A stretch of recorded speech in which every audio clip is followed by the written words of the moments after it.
Hi friends. Welcome to HR education YouTube channel. మనము Telangana socio economic outlook 2025లోని అంశాలను చర్చిస్తున్నాం. దాంట్లో భాగంగా 4వ చాప్టర్ అయినటువంటి వ్యవసాయము మరియు అనుబంధ రంగాల గురించి ఈ వీడియోలో చర్చిద్దాం. ఈ వీడియో చూడబోయే ముందు వ్యూవర్స్‌కి ఒక చిన్న రిక్వెస్టు. ఆల్రెడీ ప్రీవియస్ చాప్టర్‌కి సంబంధించిన వీడియోసు అప్‌లోడ్ చేయడం జరిగింది. ఎవరైనా ఆ వీడియో చూడని వాళ్ళు, ఆ వీడియో చూడాలనుకుంటే కింద డిస్క్రిప్షన్‌లో ఆ వీడియోస్‌కి సంబంధించిన లింక్స్ అయితే ప్రొవైడ్ చేస్తాను. వాటిపైన క్లిక్ చేసి మీరు ఆ వీడియోస్ అయితే చూడవచ్చు. ఇప్పుడు టాపిక్‌లోకి వెళ్దాం. వ్యవసాయము, అనుబంధ రంగాలు. వ్యవసాయము, అనుబంధ రంగాల కిందికి ఈ పంటలు, పశు పోషణ, మత్స్య సంపద, పౌల్ట్రీ, అదేవిధంగా ఉద్యానవన పంటలు, తోట పంటలు ఇవన్నీ వ్యవసాయము, అనుబంధ రంగాల కిందికి వస్తాయి. ఈ వ్యవసాయ అనుబంధ రంగాలు మన రాష్ట్ర ఆర్థిక వ్యవస్థలో కీలక పాత్ర పోషిస్తున్నాయని చెప్పుకోవచ్చు. ముఖ్యంగా గ్రామీణ ఆర్థిక వ్యవస్థలో అంటే గ్రామీణ జనాభాలో చూసుకున్నట్లయితే ఇవి ఒక 54.9% జనాభాకి ఈ వ్యవసాయము, అనుబంధ రంగాలే ఉపాధిని కల్పిస్తున్నాయి. అదేవిధంగా మన రాష్ట్రం యొక్క జీఎస్‌విఏకి ఈ వ్యవసాయం, అనుబంధ రంగాల యొక్క వాటా 15% ఉంది. అంటే ఇంతమందికి ఉపాధిని కల్పిస్తుంది. అంటే ఒక 54.9% మందికి. అంటే సగానికి పైన జనాభాకి ఉపాధిని కల్పిస్తుంది. అదేవిధంగా జీఎస్‌విఏలో వాటా 15% ఉంది. ఇంతటి ప్రాముఖ్యం ఉన్నటువంటి ఈ రంగాన్ని అభివృద్ధి చేయవలసిన ఆవశ్యకత ఎంతైనా ఉంది. కాబట్టి రాష్ట్ర ప్రభుత్వం ఈ ప్రాముఖ్యతను దృష్టిలో ఉంచుకొని ఏ విధంగా ఆహ్, వ్యవసాయం అభివృద్ధి కార్యక్రమాలు చేపడుతుంది? అదేవిధంగా రైతులను ఏ విధంగా ఆదుకుంటుంది? అనేది ఈ చాప్టర్‌లో ఇవ్వడం జరిగింది. వాటి గురించి వివరంగా చూద్దాం. కింద ఇచ్చాడు. వివరంగా చూద్దాం అవేంటో. ఇక్కడ ఈ చాప్టర్‌కి సంబంధించిన ముఖ్యాంశాలు ఇచ్చాడు. దీనిలో తెలంగాణ వ్యవసాయ బడ్జెట్ అంటే రాష్ట్రం తన మొత్తం బడ్జెట్ లోపల, రాష్ట్ర బడ్జెట్ లోపల వ్యవసాయ రంగానికి ఏ విధంగా కేటాయింపులు జరిగినాయి అనేది ఇక్కడ ఇచ్చాడు. ఇక్కడ 2023, 24 సంవత్సరంలో 29,834 కోట్లు కేటాయిస్తే, అదే 2024, 25 సంవత్సరంలో 51,463 కోట్లు కేటాయించారు వ్యవసాయ రంగానికి. అంటే రాష్ట్ర బడ్జెట్‌లో వ్యవసాయ రంగానికి కేటాయింపులనేది పెరుగుతూ ఉన్నాయి, పెంచారు అన్నట్లుగా మనం ఇక్కడ గమనించవచ్చు. ఇది రాష్ట్రం తన మొత్తం వ్యయంలో అంటే రాష్ట్ర బడ్జెట్‌లో రాష్ట్రం యొక్క మొత్తం వ్యయంలో ఈ వ్యవసాయ రంగానికి కేటాయించిన కేటాయింపులు 20% ఉన్నాయి. ఇగ దేశంలో, దేశవ్యాప్తంగా మనం వ్యవసాయ రంగానికి కేటాయించిన కేటాయింపుల యొక్క సగటు 5.9గా ఉంది. అంటే ఈ దేశం యొక్క సగటుతో పోల్చుకున్నట్లయితే మన రాష్ట్రం యొక్క వ్యవసాయ రంగానికి కేటాయించిన కేటాయింపులనేది ఒక 4 రెట్లు, దాదాపు ఒక 4 రెట్లు అధికంగా ఉందని మనం ఇక్కడ గమనించవచ్చు.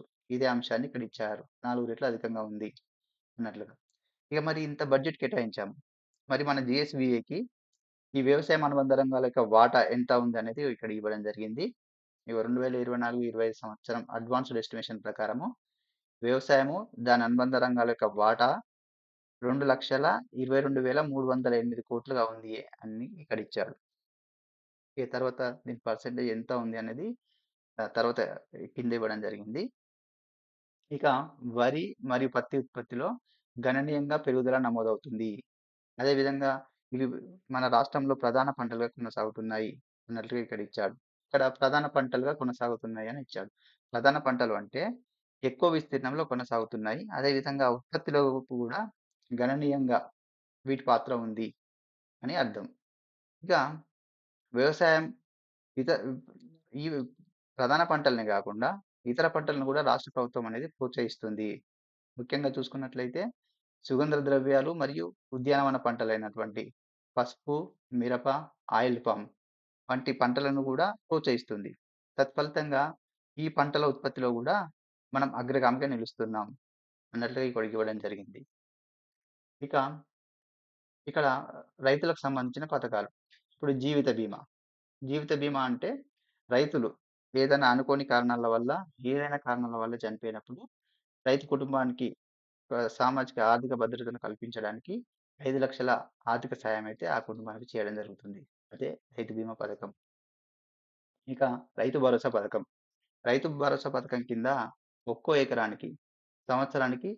6,000 ఒక పంట పెట్టుబడి సహాయంగా అందిస్తుంది. అంటే సంవత్సరానికి ఒక ఎకరానికి రూ. 12,000 అందిస్తుందన్నట్టు. ఇది రైతు భరోసా పథకం. ఇంతకుముందు రైతు బంధు పథకం అనే పేరుండేది. దీన్ని ఇటీవల మార్చడం జరిగింది. రైతు భరోసాగా మార్చడం జరిగింది. ఇక ఇటీవల రాష్ట్ర ప్రభుత్వం రుణమాఫీ చేసిన సంగతి అందరికీ తెలిసిందే. దాదాపు 2,00,000 వరకు పంటల రుణమాఫీ పథకాన్నయితే అమలు చేసింది. ఇట్లా అమలు చే ఆహ్, ఇట్లా అమలు చేస్తే 2025 ఫిబ్రవరి నాటికి ఒక 25,00,000 మంది రైతులకు అయితే లబ్ధి చేకూరింది. మొత్తం దీని కింద అయితే ఎంత కేటాయించారంటే 20,617,00,00,000 కేటాయించబడ్డాయి. ఈ రైతు రుణమాఫీ కింద అన్నట్లు ఇక్కడ ఇవ్వడం జరిగింది. తర్వాత ఇక వివరంగా కింద ఇచ్చాడు. అవేంటో చూద్దాం. పరిచయం. అక్కడ పరిచయం చూసినట్లయితే రాష్ట్ర ఆర్థిక వ్యవస్థలో వ్యవసాయ పాత్ర. రాష్ట్ర ఆర్థిక వ్యవస్థలో వ్యవసాయ పాత్ర ఎట్లా ఉంది? అంటే తెలంగాణ ఆర్థిక వ్యవస్థలో వ్యవసాయము కీలక పాత్ర పోషిస్తుంది. అదేవిధంగా మనం యొక్క సమ్మిళిత వృద్ధికి ఇది ఒక మూల స్తంభంగా నిలుస్తుంది. అదేవిధంగా ఇది ఒక సాంప్రదాయకంగా మన తెలంగాణలో అత్యధిక మంది దీన్ని ఆధారపడి ఈ వ్యవసాయ రంగాన్ని అయితే కొనసాగిస్తున్నారు. అంటే ఇది ఒక మన సంస్కృతి, సాంప్రదాయాలను ప్రతిబింబించే విధంగా గూడా ఉంది అని ఇక్కడ ఇచ్చాడు. అదేవిధంగా తెలంగాణ జనాభాలో చూసుకున్నట్టయితే ఎక్కువ మందికి జీవనోపాధి కల్పిస్తున్న రంగంగా ఇది కొనసాగిస్తుంది. మరి ఇంతటి ప్రాముఖ్యం ఉన్నటువంటి ఈ రంగం ఆహార భద్రతను నిర్వహించడంలో మరి ఈ రంగం గ్రామీణ ప్రాంతాల్లో రాష్ట్ర శ్రామిక శక్తిలో సగానికి పైగా ఉపాధిని అందిస్తుంది ఇది. ఇక పిఎల్ఎఫ్ఎస్ సర్వే ప్రకారం చూసినట్లయితే పిఎల్ఎఫ్ఎస్ సర్వే 2023-24 ప్రకారం చూసినట్లయితే మన తెలంగాణలోని గ్రామీణ జనాభాలో 54.9% మందికి ఈ వ్యవసాయం అనుబంధ రంగాలే ఉపాధిని కల్పిస్తున్నట్లుగా ఈ సర్వేలో పేర్కొనడం జరిగింది. ఇక్కడ పిఎల్ఎఫ్ఎస్ సర్వే అంటే పీరియాడిక్ లేబర్ ఫోర్స్ సర్వే. ఇది మన దేశంలో ఉన్నటువంటి ఉద్యోగితకు సంబంధించిన అంటే అన్‌ఎంప్లాయ్‌మెంట్ ఎంత ఉంది? ఎంప్లాయ్‌మెంట్ ఎంత ఉంది? వర్క్ ఫోర్స్ పాపులేషన్ రేషియో ఎంత ఉంది? లేబర్ ఫోర్స్ పార్టిసిపేషన్ రేషియో ఎంత ఉంది? ఇట్లాంటి వివరాలైతే ప్రతి సంవత్సరం వెల్లడించడం జరుగుతది. ఇది 2015 నుంచి ఈ పీఎల్ఎఫ్ఎస్ సర్వే అయితే విడుదల చేస్తున్నారు. దీనిని ఎన్ఎస్ఓ వాళ్ళు ప్రతి సంవత్సరం విడుదల చేస్తారు. దీని ప్రకారం మన దేశంలో ఉద్యోగిత ఎంత ఉన్నదని అంచనా వేయవచ్చు. ఇక ఇంతటి ప్రాముఖ్యాన్ని దృష్టిలో పెట్టుకొని మరి రాష్ట్ర ప్రభుత్వం బడ్జెట్ కేటాయింపుల్లో గణనీయంగా పెంచుతుంది. బడ్జెట్ కేటాయింపులు అనేది గణనీయంగా పెంచుతుంది. దాన్ని చూసుకున్నట్లయితే వ్యవసాయ రంగ బడ్జెట్ చూసుకున్నట్లయితే 2023-24లో 29,834 కేటాయించారప్పుడు. ఇప్పుడు 2024-25 బడ్జెట్ లోపల 51,463 కేటాయించిండ్రు. అంటే వ్యవసాయ రంగం కేటాయింపులు అనేది బడ్జెట్‌లో వ్యవసాయ రంగానికి కేటాయింపులు అనేది గణనీయంగా పెంచుతున్నారని మనం ఇక్కడ అర్థం చేసుకోవచ్చు. ఈ వ్యవసాయ రంగ కేటాయింపులనేది రాష్ట్రం యొక్క మొత్తం వ్యయంలో అంటే రాష్ట్రం యొక్క మొత్తం బడ్జెట్‌లో ఈ వ్యవసాయ రంగ కేటాయింపులు 20.2% ఉన్నాయి.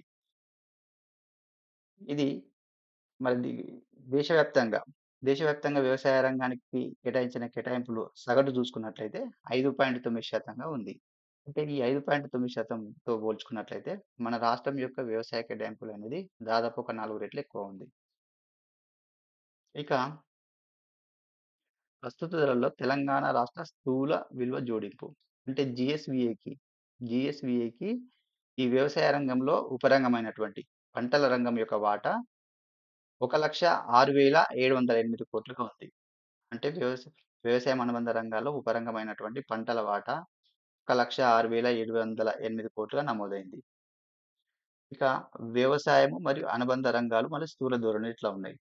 మన జిఎస్విఏలో వీటి యొక్క ధోరణి ఎట్లా ఉంది అని చూసుకున్నట్లయితే 2024-25 ఆర్థిక సంవత్సరానికి అడ్వాన్స్డ్ ఎస్టిమేషన్ ప్రకారము మన రాష్ట్రం యొక్క జిఎస్విఏకి నథింగ్ బట్ మన జిఎస్డిపికి వ్యవసాయం మరియు అనుబంధ రంగాల యొక్క వాటా 2,22,308 ఉంది. ఈ రంగం యొక్క వృద్ధి రేటు ఎంత ఉంది? 6.1% వృద్ధి రేటు నమోదు చేసింది. అదేవిధంగా దీని యొక్క వాటాను శాతం పరంగా చూసుకున్నట్లయితే ఈ 2,22,308 దాని శాతం పరంగా చూసుకున్నట్లయితే 15% కాంట్రిబ్యూషన్‌ని జీఎస్‌డీపీలో కలిగి ఉంది. ఇక ఇదే అంశాన్ని కింద ఈ చార్ట్‌లో పై చార్ట్‌లో ఇవ్వడం జరిగింది. అవేంటంటే ఇప్పుడు జీఎస్‌డీపీని గాని, జీడీపీని గాని లెక్కించేటప్పుడు మన ఆర్థిక వ్యవస్థను 3 రంగాలుగా విభజించి లెక్కిస్తారు. అవేంటంటే ప్రాథమిక రంగం, ద్వితీయ రంగం, తృతీయ రంగం. ప్రాథమిక రంగం మన జీఎస్‌డీపీకి ప్రాథమిక రంగం యొక్క వాటా ప్రాథమిక రంగం ఇక్కడ ప్రాథమిక రంగం అంటే ప్రాథమిక రంగంలో వ్యవసాయము అనుబంధ రంగాలొస్తాయి. ప్లస్ మైనింగ్ అంటే క్వారింగ్ అండ్ మైనింగ్ గూడా వస్తాయి. అది ప్రాథమిక రంగం. ఇక్కడ ప్రాథమిక రంగం, ద్వితీయ రంగం, తృతీయ రంగం అని ఇచ్చాడు. వాటి యొక్క కాంట్రిబ్యూషన్ ఎట్లా ఉందని చూసుకున్నట్టయితే మన జీఎస్‌డీపీలో ప్రైమరీ సెక్టార్ యొక్క కాంట్రిబ్యూషన్ 17.3%గా ఉంది. అదేవిధంగా సెకండరీ సెక్టార్ యొక్క కాంట్రిబ్యూషన్ 16.4గా ఉంది. టెరిషియరీ సెక్టార్ యొక్క కాంట్రిబ్యూషన్ 66.3గా ఉంది. ఇక్కడ మనం వ్యవసాయ రంగం గురించి చదువుకుంటున్నాం కాబట్టి వ్యవసాయ రంగం దీంట్లో భాగం. ప్రైమరీ సెక్టార్ యొక్క వాటానేమో 17.3% ఉంది. దీంట్లో ఇంకా వ్యవసాయ రంగాన్ని చూసుకున్నట్లయితే ఇంతకుముందు చెప్పుకున్నట్లుగా ఇక్కడ 15% కాంట్రిబ్యూషన్ ఉంది. ఇక వ్యవసాయము వ్యవసాయం అనుబంధ రంగాల యొక్క ఉపరంగాల సహకారం ఎట్లా ఉంది? ఇప్పుడు మనం వ్యవసాయం అనుబంధ రంగాల్ని 100% అనుకున్నట్లయితే దాంట్లో దీని యొక్క ఉపరంగాల యొక్క వాటా ఏ విధంగా ఉందని చూసుకున్నట్లయితే దీంట్లో ఉపరంగాలైనటువంటి పంటల యొక్క వాటా పంటల యొక్క వాటా ఇగో ఇక్కడ 48% ఉండడం జరిగింది. ఈ 48% కరెక్ట్. ఇక్కడ 46% ఇచ్చాడు. ఈ 48% కరెక్ట్. అదేవిధంగా పశు సంపద వాటా ఎంత ఉంది అంటే 46.3%గా ఉంది. ఇక అటవీ మరియు కలప సేకరణ ఈ ఉపరంగం యొక్క వాటా ఇగో 2.6%గా ఉంది. ఇక్కడ చేపల పెంపకము మరియు ఆక్వాకల్చర్ యొక్క వాటా 3.1%గా ఉంది. అంటే ఈ వ్యవసాయము అనుబంధ రంగాల యొక్క ఉపరంగాలను చూసుకున్నట్లయితే ఎక్కువ వాటాను పంటలు మరియు పశు సంపదని కలిగి ఉంది. అంటే వ్యవసాయ రంగాన్ని ఇవే ప్రభావితం చేస్తున్నాయి. పంటలు ప్లస్ పశు సంపదనే ప్రభావితం చేస్తున్నాయి అని మనం ఇక్కడ ఈ డేటాను బట్టి మనం అర్థం చేసుకోవచ్చు. ఇక ఇదే అంశాన్ని ఇక్కడ కింద ఇవ్వడం జరిగింది. 2024-25 అడ్వాన్స్డ్ ఎస్టిమేషన్ ప్రకారము పంటల రంగం యొక్క వాటా జీఎస్‌డీపీలో 1,06,708 కోట్లుగా నమోదైంది. ఇది గత సంవత్సరంతో పోల్చుకున్నట్లయితే 6.7% వృద్ధి రేటు నమోదు చేసింది. ఈ పంటల రంగం యొక్క వృద్ధి రేటు 6.7%గా ఉంది. ఇక ఇక్కడ వృద్ధి రేట్లు ఇవ్వడం జరిగింది. ఈ ఉపరంగాలు ఉన్నాయి కదా! ఈ ఉపరంగాల యొక్క వృద్ధి రేట్లు ఇవ్వడం జరిగింది. ఇప్పుడు పంటల యొక్క వృద్ధి రేటు ఏ విధంగా ఉంది అంటే 6.7గా నమోదైంది. ఇక పశు సంపద యొక్క వృద్ధి రేటు 6.1%గా ఉంది. అదేవిధంగా చేపల పెంపకము ఆక్వాకల్చర్ యొక్క వృద్ధి రేటు 4.8%గా వృద్ధి నమోదైంది. ఇక్కడ అటవీ మరియు కలప సేకరణ దీని యొక్క వృద్ధి రేటు ఇక్కడ -1.4% వృద్ధి రేటు నమోదు చేసింది. అంటే ఇది నెగెటివ్ వృద్ధి రేటు నమోదు చేసింది. ఇక్కడ మనం ఒకటి ఐడెంటిఫై చేయాలి. ఇక్కడ ఏంటంటే నెగెటివ్ వృద్ధి రేటు నమోదు చేసిందంటే జీఎస్‌డీపీలో దీని యొక్క వాటా తగ్గుతుందని అర్థం. ఇక్కడ ఇక ఎక్కువ వృద్ధి రేటు నమోదు చేసింది పంటలు. పంటలు ఈ వ్యవసాయ అనుబంధ రంగాల్లో ఎక్కువ వృద్ధి రేటు నమోదు చేసింది పంటలు. ఇక సెకండ్ ప్లేస్‌లో ఈ పశు సంపద సెకండ్ వృద్ధి రేటు నమోదు చేసింది. ఇది మనం ఇక్కడ ఆర్డర్‌ని ఐడెంటిఫై చేసే ప్రయత్నం చేయాలి. గుర్తుపెట్టుకునే ప్రయత్నం చేయాలి. ఇక నెక్స్ట్ చూసినట్లయితే ఇదే అంశాన్ని ఇక్కడ వివరణ రూపంలో ఇవ్వడం జరిగింది. వాటి యొక్క వృద్ధి రేట్లు ఏ విధంగా ఉన్నాయని. ఇక నెక్స్ట్ చూసుకున్నట్లయితే ఇక్కడ భూ వినియోగ నమూనా.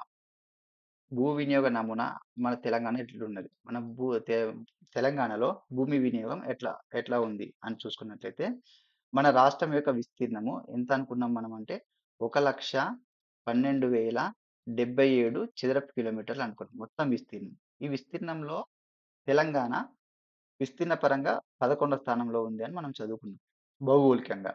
దీనిని మనం ఎకరాలలో చూసుకున్నట్లయితే మొత్తం విస్తీర్ణం ఎంత ఉంది? తెలంగాణ విస్తీర్ణము ఇగో 276 లక్షల ఎకరాలు ఉంది. దీన్ని హెక్టార్లలో చూసుకున్నట్లయితే 112 లక్షల హెక్టార్ల విస్తీర్ణం కలిగి ఉన్నాం. మన తెలంగాణ విస్తీర్ణం ఇంత ఉంది. 112 లక్షల హెక్టార్లు ఉంది. అయితే భౌగోళిక విస్తీర్ణంలో 11వ స్థానంలో ఉన్నాం మనం. 11వ అతిపెద్ద రాష్ట్రంగా ఉన్నాం. మొత్తం ఈ భౌగోళిక విస్తీర్ణంలో మనం ఎంత విస్తీర్ణంలో నికరంగా సాగు చేస్తున్నామంటే ఇక్కడ 49.64% విస్తీర్ణంలో మాత్రమే మనం సాగు చేస్తున్నాం. ఇక మిగతాదంతా అడవుల కింద ఇతర అవసరాల కోసం మనకు ఉపయోగిస్తున్నాం. ఓన్లీ 49 పాయింట్ మొత్తం విస్తీర్ణంలో 49.64% మాత్రమే నికర విస్తీర్ణం కింద సాగు చేస్తున్నాం. ఇక మిగతాది దాంట్లో చూసుకున్నట్లయితే ఇదిగో 24.69% ఏమో అటవీ విస్తీర్ణం కింద ఉంది. ఇక వ్యవసాయేతర ఉపయోగం కింద ఉన్నటువంటి భూమి శాతం 7.62%. అదేవిధంగా బీడు భూముల కింద ఉన్న భూమి శాతం 6.17%. అదేవిధంగా బంజరు భూములు మరియు సాగుకు పనికిరాని భూముల కింద 5.42% ఉంది. ఇక మిగిలిన పచ్చిక బయళ్ళ రూపంలో ఉంది మిగిలిన భూభాగం అంతా. ఇక్కడ మనం అభ్యర్థులు గుర్తుంచుకోవాల్సింది ఏంటంటే ఈ 49.64% మాత్రమే మనం సాగు చేస్తున్నాం మొత్తం విస్తీర్ణంలో అనేది గుర్తుంచుకోండి. ఇక భూమి కలిగి ఉన్న ధోరణులు. మన తెలంగాణలో రైతులు ఎంతో కొంత కమతం కలిగి ఉంటారు కదా. మరి కమతాన్ని ఏ విధంగా కలిగి ఉన్నారు, ఒక కమతం ఎంత విస్తీర్ణాన్ని కలిగి ఉంటుంది అనేది మనం ఇక్కడ చూద్దాం. ఇక్కడ వ్యవసాయ గణాంకాల 2021-22 ప్రకారం ఇక్కడ డేటా అయితే ఇవ్వడం జరిగింది. ఇక్కడ వ్యవసాయ గణాంకాలు అని చెప్పాను. వ్యవసాయ గణాంకాలను మనము 1970-71 నుంచి లెక్కిస్తున్నాం. అంటే దీన్ని ప్రతి 5 సంవత్సరాలకు ఒకసారి లెక్కిస్తారు వ్యవసాయ గణాంకాలను. ఇట్లా 2021-22లో సేకరించిన వ్యవసాయ గణన అనేది ఇది 11వ వ్యవసాయ గణన. ఇక అంతకుముందు 10వ వ్యవసాయ గణన అనేది మనం 2015-16లో లెక్కించడం జరిగింది. ఇది 2015-16 ఏమో 10వ వ్యవసాయ గణన. ఇట్లా 2021-22 ఏమో 11వ వ్యవసాయ గణన. దీని ప్రకారం చూసుకున్నట్లయితే మన రాష్ట్రంలో మొత్తం ఇక్కడ భూములను ఇచ్చాడు. ఇవి కమతాలు అయితే వీటిని కమతాలు అంటాం. కమతాల సంఖ్య 70.6 లక్షలు. 70 అదంటే దాదాపు ఒక 70 లక్షల కమతాలు ఉన్నాయి మన తెలంగాణలో. ఇవి మరి వీటిని విస్తీర్ణంలో చూసుకున్నట్లయితే 63 లక్షల హెక్టార్ల విస్తీర్ణాన్ని కలిగి ఉంది. ఈ 70 లక్షల కమతాలు అనేది 63 లక్షల హెక్టార్ల విస్తీర్ణాన్ని కలిగి ఉంది. ఇక్కడ మనం 63 లక్షలు ఎట్లా అంటే ఇక్కడ మనం రాష్ట్రం మొత్తం విస్తీర్ణము 112 లక్షల హెక్టార్లు అనుకున్నాం. దాంట్లో 49.6% విస్తీర్ణమే ఈ యొక్క 63 లక్షల హెక్టార్ల విస్తీర్ణం. ఈ విస్తీర్ణాన్ని మనం పరిగణలోకి తీసుకొని దీంట్లో ఎన్ని కమతాలు కలిగి ఉన్నాయి అనేది ఇక్కడ వివరణ అయితే ఇవ్వడం జరిగింది. అదేంటో చూద్దాం. ఇక్కడ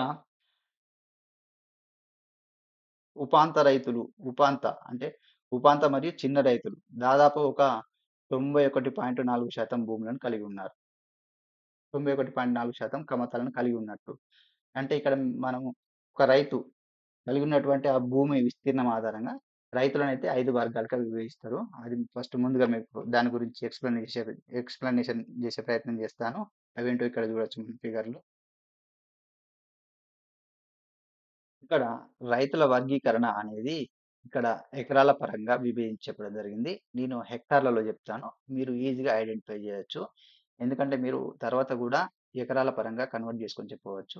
ఇక్కడ 1 హెక్టార్ ఈజ్ ఈక్వల్ టు మీరు 2.47 ఎకరాలు. దీన్ని బట్టి మీరు కన్వర్ట్ చేసుకున్న తర్వాత అర్థం చేసుకోవచ్చు. ఫస్ట్ హెక్టార్లను బట్టి చెప్తే మీకు ఈజీగా గుర్తుంటుంది. అయితే 1 హెక్టార్ లోపు భూమి కలిగి ఉన్న రైతులను ఉపాంత రైతులు అంటాం. 1 హెక్టార్ లోపు భూమిని కలిగి ఉంటారు. అదేవిధంగా 1 హెక్టార్ నుంచి 2 హెక్టార్ల లోపు భూమి కలిగి ఉన్నటువంటి రైతులను చిన్న రైతులు అంటాం. ఇక్కడ 2 హెక్టార్ల నుంచి 4 హెక్టార్ల వరకు భూమిని కలిగి ఉన్న రైతులను సెమీ మీడియం రైతులు అంటాం. సెమీ మీడియం అంటే దిగువ మధ్య తరగతి రైతులను కూడా అనొచ్చు. ఇక 4 హెక్టార్ల నుంచి 10 హెక్టార్ల వరకు భూమిని కలిగి ఉన్నటువంటి రైతులను మధ్యస్థ రైతులు అంటారు. వీళ్ళనే మధ్య తరగతి రైతులు అని కూడా అనొచ్చు. తర్వాత 10 హెక్టార్ల కంటే ఎక్కువ భూమిని కలిగి ఉన్నటువంటి రైతులను మనం పెద్ద రైతులు అని అనవచ్చు. ఇక్కడ రైతులను వాళ్ళు కలిగి ఉన్న విస్తీర్ణం ఆధారంగా 5 రకాలుగా విభజించాం. అవి మనము ఉపాంత, చిన్న, సెమీ మీడియం, మధ్యతరగతి, పెద్ద రైతులు. హెక్టార్ల పరంగా ఇక్కడ మీకు అయితే వివరించడం జరిగింది. ఇక వాళ్ళ యొక్క ధోరణి ఎట్లా ఉన్నదంటే ఇక్కడ ఫస్ట్ ముందు ఈ టేబుల్‌ను మనం అర్థం చేసుకుందాం. తర్వాత దీనికి సంబంధించిన ఎక్స్‌ప్లనేషన్ చూద్దాం. ఇక్కడ, ఇక్కడ చూసినట్లయితే ఇక్కడ నంబర్ ఆఫ్ హోల్డింగ్స్ ఇచ్చాడు. నంబర్ ఆఫ్ హోల్డింగ్స్ అంటే ఎన్ని కమతాలు కలిగి ఉన్నారు. మొత్తం. ఏ రైతులు ఎన్ని లక్షల కమతాలు కలిగి ఉన్నారు. అదేవిధంగా వాళ్ళ కింద ఎంత విస్తీర్ణం ఉంది అనేది ఇక్కడ ఇవ్వడం జరిగింది. ఇగో ఏరియా ఆపరేటెడ్ ఇన్ హెక్టార్స్‌లో ఇచ్చాడు. ఈ column. Area operated in acres అనేది ఇగో ఇక్కడ ఇచ్చాడు. తర్వాత ఈ ఏరియాని పర్సెంటేజ్ పరంగా చూసుకున్నట్లయితే ఎంత. ఇక్కడ హోల్డింగ్స్ చూద్దాం ముందు. హోల్డింగ్స్ ఇక్కడ ఉపాంత రైతులు ఎన్ని కమతాలను కలిగి ఉన్నారు అంటే చూసుకున్నట్లయితే ఇక్కడ మనం మొత్తము కమతాల సంఖ్య 70 లక్షలు అనుకున్నాం. ఇక్కడ లక్షల్లో మీరు చూడండి. మనం ఎందుకంటే లక్షల్లో ముందుగా చదివాం కాబట్టి ఇది కూడా లక్షల్లోనే చూద్దాం. ఇక్కడ 70 లక్షల కమతాలు మనం తెలంగాణ వ్యాప్తంగా కలిగి ఉన్నాం. ఈ 70 లక్షల కమతాలలో ఉపాంత రైతులు కలిగి ఉన్న కమతాల సంఖ్య 48 లక్షల కమతాలు. దీన్ని పర్సెంటేజ్ పరంగా చూసుకున్నట్లయితే 68 లక్షల కమతాలను ఈ ఉపాంత రైతులే కలిగి ఉన్నారు. అదేవిధంగా చిన్న రైతులు అనేది 16 లక్షల కమతాలను కలిగి ఉన్నారు. అంటే 22% కమతాలను చిన్న రైతులు కలిగి ఉన్నారు. అదేవిధంగా కింద మీరు సెమీ మీడియం రైతులు ఎంత కలిగి ఉన్నారు, మధ్యస్థ రైతులు, మధ్య తరగతి రైతులు ఎంత కలిగి ఉన్నారు, పెద్ద రైతులు ఎంత కలిగి ఉన్నారు అనేది చూసుకోవచ్చు. ఇక నెక్స్ట్ వాళ్ళ కింద మరి ఇన్ని కమతాల కింద ఎంత ఏరియాను వాళ్ళు ఆక్రమించి ఉన్నారు అని చూసుకున్నట్లయితే ఇక్కడ మనం మొత్తం 63 లక్షల హెక్టార్లు అని చెప్పుకున్నాం కదా. ఇగో 63 లక్షల హెక్టార్లు మొత్తం వాళ్ళు ఉపాంత రైతులు ఇన్ని కమతాల కింద ఇగో 20 లక్షల హెక్టార్ల భూమిని కలిగి ఉన్నారు. ఇది శాతం పరంగా చూసుకున్నట్లయితే ఇగో 32.8% భూమిని కలిగి ఉన్నారు వాళ్ళు. అదే విధంగా చిన్న రైతులు ఎంత విస్తీర్ణాన్ని కలిగి ఉన్నారు, ఎంత శాతం విస్తీర్ణాన్ని కలిగి ఉన్నారంటే ఇగో 22.7% కమతాలను కలిగి ఉండి వాటి కింద 35.4% భూమిని కలిగి ఉన్నారు. ఇక ఈ సెమీ మీడియం రైతులు ఇగో 20.5% భూమిని కలిగి ఉన్నారు. మధ్యస్థ రైతులు, మధ్య తరగతి రైతులు 8.7% భూమిని కలిగి ఉన్నారు. పెద్ద రైతులేమో 2.6% భూమిని కలిగి ఉన్నారు. ఇట్లా. అంటే ఎవరు ఎక్కువ కమతాలను కలిగి ఉన్నారని చూసినట్లయితే ఇక్కడ ఉపాంత రైతులు ఎక్కువ కమతాలను కలిగి ఉన్నారు. వీళ్ళ కింద 32% భూమి ఉంది. ఇక చిన్న రైతులు 22% కమతాలను కలిగి ఉన్నారు. వీళ్ళ కింద 35% భూభాగం ఉంది. అంటే చిన్న రైతుల కిందనే ఎక్కువ భూమి ఉంది ఇక్కడ. అంటే భూమి వాళ్ళు వాళ్ళ కింద ఉన్నటువంటి భూమిని చూసుకున్నట్లయితే 30% భూమిని అధికంగా కలిగి ఉన్నారు. సెకండ్ ప్లేస్‌లో 32.8% భూమిని కలిగి ఉన్నారు. ఇదే అంశాన్ని ఇక్కడ వివరణలో ఇచ్చాడు. అదేంటో చూద్దాం. ఇక్కడ చూసుకున్నట్లయితే ఇగో ఉపాంత రైతులు మరియు చిన్న రైతులు దాదాపు కూడా 91.4% భూములను కలిగి ఉన్నారు. అంటే అన్ని కమతాలను కలిగి ఉన్నారు. ఇక్కడ మనం 68% అనుకున్నాం. ఇక్కడ 68% అనుకున్నాం. 22% అనుకున్నాం. ఈ రెండిటిని కూడినట్లయితే 91.4% వస్తది. అన్ని కమతాలు 91.4% కమతాలను కలిగి ఉన్నారు ఈ రైతులు. అదేవిధంగా వాళ్ళ కింద ఉన్నటువంటి భూమి శాతం ఎంత అంటే ఇగో 68.2%. అంటే ఇది 43 లక్షల హెక్టార్లను విస్తీర్ణాన్ని కలిగి ఉన్నారు వాళ్ళు. అట్లా. అదేవిధంగా ఇక మిగతా రైతుల గురించి కింద అయితే ఇవ్వడం జరిగింది. ఇక్కడ మీరు చూడవచ్చు. ఇక్కడ చూసుకున్నట్లయితే ఇక్కడ రాష్ట్రంలో, రాష్ట్రంలో ఇప్పుడు 70 లక్షల కమతాలు ఉన్నాయనుకున్నాం గదా. ఒక కమతం యొక్క సగటు పరిమాణం ఎంత అనేది ఇక్కడ ఇచ్చాడు. ఒక కమతం యొక్క సగటు కమత పరిమాణం 0.89 హెక్టార్లు. అంటే ఒక హెక్టార్ కంటే తక్కువనే ఉంది ఒకరికి. అంటే ఒక కమతానికి. ఇది చూసుకున్నట్లయితే 2015, 16లో ఎంత ఉంది? అంటే ఒక హెక్టార్ నుంచి ఇంతకు తగ్గిందని ఇచ్చాడు. అంటే 2015, 16లో ఒక హెక్టార్ ఉండేది. ఇప్పుడు 0.89 హెక్టార్లకే తగ్గింది అన్నట్లుగా అయితే ఇక్కడ ఇవ్వడం జరిగింది. ఇక 2015, 16 మరియు 21, 22 మధ్య వ్యవసాయ భూములు మరియు సంఖ్య గణనీయంగా మారింది అని మనం ఇక్కడ చూసుకోవచ్చు. ఇక నెక్స్ట్ చూసినట్లయితే ఇక్కడ ఈ టేబుల్‌ను చూసినట్లయితే కమతాల తీరు ఏ విధంగా మారింది? అంటే 2015, 16 మరియు 21, 22 మధ్య కమతాల తీరు ఏ విధంగా మారిందనేది ఇక్కడ వాటి మధ్య ఒక పోలిక అయితే ఇవ్వడం జరిగింది. అవేంటో చూద్దాం. ఇక్కడ మార్జినల్ అంటే ఉపాంత కమతాలనేది 2015, 16లో 38 లక్షల కమతాలు ఉంటే 2021, 22లో 48 లక్షల కమతాలకు పెరిగింది. అంటే ఈ కమతాల సంఖ్య అనేది పెరిగింది. అంటే ఉపాంత కమతాలనేది పెరిగినాయి. అదేవిధంగా చిన్న కమతాల సంఖ్య 2015, 16లో 14,00,000 కమతాలు ఉంటే 2021, 22 గణాంకాల ప్రకారం 16,00,000 కమతాలకు పెరిగింది. అంటే ఈ చిన్న కమతాల సంఖ్య గూడా పెరిగింది. అదేవిధంగా సెమీ మీడియం కమతాలనేది వీటి సంఖ్య ఇక్కడ గమనించొచ్చు. ఇక్కడ వీటి కమతాల సంఖ్య తగ్గింది. అదేవిధంగా మీడియం, మీడియం కమతాల సంఖ్య అంటే మధ్య తరగతి రైతుల కింద ఉన్నటువంటి భూమి. మీడియం కమతాల సంఖ్య ఏమైంది అనంటే ఇప్పుడు 126 నుంచి 99కి ఇది గూడా తగ్గింది. అదేవిధంగా పెద్ద కమతాలు గూడా ఇక్కడ సేమ్ ఇచ్చాడు. కానీ స్వల్పంగా తగ్గుదల నమోదైంది అన్నట్టుగా కింద వివరణలో ఇచ్చారు. అది చూద్దాం. అయితే ఇక్కడ మార్జినల్ కమతాలు, ఉపాంత కమతాలు ప్లస్ చిన్న కమతాల సంఖ్య పెరుగుతూ వస్తున్నది. అప్పటికిప్పటికి పోల్చుకున్నట్లయితే చిన్న కమతాలు, ఉపాంత కమతాలు పెరుగుతూ వస్తున్నాయి. ఇక మిగతా కమతాల సంఖ్య తగ్గుతుంది. ఎందుకు తగ్గుతుంది అనేది మనం ఒకటి సింపుల్‌గా సాధారణంగా ఎట్లా అంటే ఇప్పుడు పెద్ద కుటుంబాలు విడిపోయి చిన్న చిన్న కుటుంబాలుగా విడిపోతాయి. పెద్ద కుటుంబాలనేది చిన్న చిన్న కుటుంబాలు విడిపోతాయి. అప్పుడు భూములు గూడా పంచుకుంటారు. అట్లా ఈ పంచుకున్న వాళ్ళు చిన్న చిన్న రైతులుగా మారిపోతారు. అంటే చిన్న కమతాలుగా ఆ పెద్ద కమతం అనేది విడిపోతుంది. ఇట్లా పెద్ద కమతాలనేది తగ్గిపోయి చిన్న కమతాలుగా మారుతున్నాయి అని మనం అర్థం చేసుకోవచ్చు. ఇక్కడ ఇదే అంశాన్ని ఇక్కడ వివరణ రూపంలో ఇవ్వడం జరిగింది. అయితే మొత్తం భూముల సంఖ్య అంటే మొత్తం కమతాల సంఖ్య 2015, 16లో 59,48,000 కమతాలు ఉండేది. అది 2021, 22కి వచ్చేసరికి 70,59,000 కమతాలుగా మారినాయి. అంటే కమతాల సంఖ్య పెరిగింది ఇక్కడ. అదేవిధంగా ఉపాంత కమతాల భూములు ఏ విధంగా ఉన్నాయి? ఇంతకుముందు మనం చెప్పుకున్నట్లుగా అప్పుడేమో ఉపాంత కమతాల శాతం అంటే ఇక్కడ శాతం పరంగా చెప్పాడు.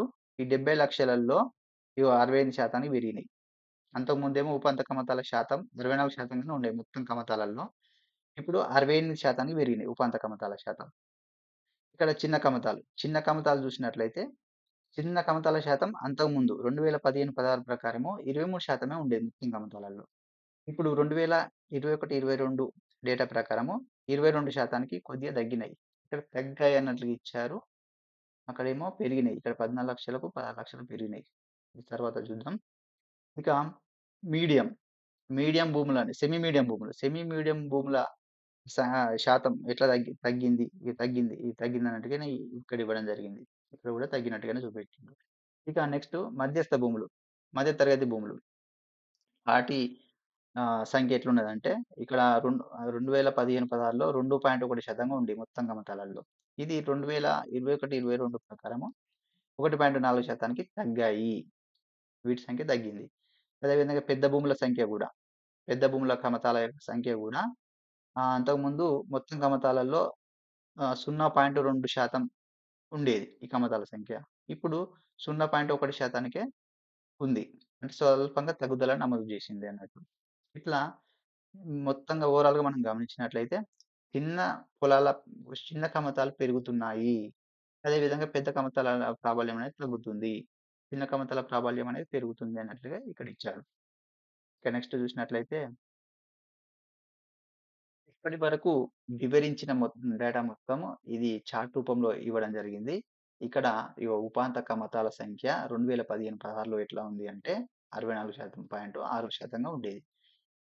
ఇప్పుడు అదే 2021, 22 వ్యవసాయ గణాంకాల ప్రకారం ఉపాంత కమతాల శాతము 68.7%కి పెరిగింది. 64% నుంచి 68% పెరిగింది. అదేవిధంగా చిన్న కమతాల సంఖ్య ఇక్కడ తగ్గింది.